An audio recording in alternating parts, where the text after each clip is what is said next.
რა თქმა უნდა ძალიან ძნელი და ძალიან ცუდი და შესაძლოა ის რაც ხდება დღეს ბათუმში.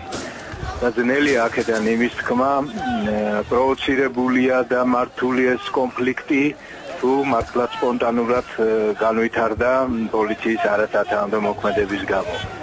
მაგრამ ერთი ცხადია, რომ როგორც ჩანს რეგიონში, აჭარაში დაგროვილია ისე როგორც თითქმის ყველგან სხვაგან საქართველოში და ყველა ფენაში და ყველა ჯგუფში საზოგადოების ძლიერი უკმაყოფილების მუხტი ხელისუფლების წინააღმდეგ, რამაც სწორედ შესაძლებელი გახადა ასეთი მასშტაბური საპროტესტო პროცესის წარმოშობა ასე მოკლე დროის პერიოდში.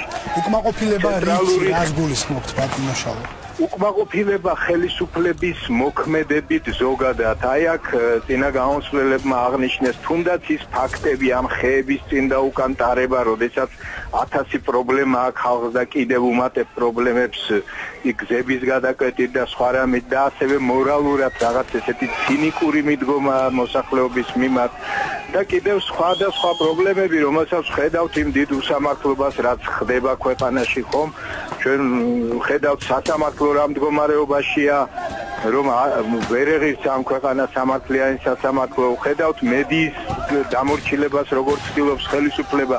ეს ყველაფერი გროვდება და ეტყობა კონკრეტულად ბათუმის რეგიონშიც არის ისეთი ძლიერი მუხტი დაგროვილი, რომ აი ესე მოკლე დროში და ფაქტურად არ არის აქ განსაზღვრელი, ეს არის ინსპირირებული და მართული პროვოცირებული პროცესი თუ ეს სპონტანურად წარმოიშვა. აი ესე მოკლე დროში მოსახლეობის ესეთი რაოდენობის, ესეთი საპროტესტო აქციის ინსპირირებაც კი თუ არის შესაძლებელი, ესე იგი იქ არის უკვე დიდი მუხტი საპროტესტო დაგროვილი. უკვე ამის საფუძველი არის და ეს არის რა თქმა უნდა ხელისუფლების პასუხისმგებლობა.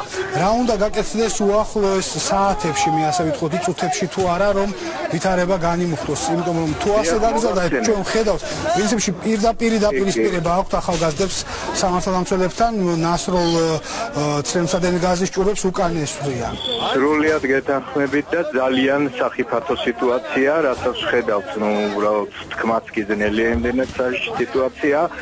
ცენტრალურ ხელისუფლებას მართებს დროული და ეფექტური ჩართულობა სიტუაციის განუხტვის მიზნით. ვინაიდაც როგორც ხედავთ, ადგილობრივ ხელისუფლებას და პოლიციის მოქმედებები არ არის ეფექტური. დაძაბულობა ხედავთ, სულ უფრო იზრდება და ცენტრალურმა ხელისუფლებამ უნდა იმოქმედოს დროულად, რათა არ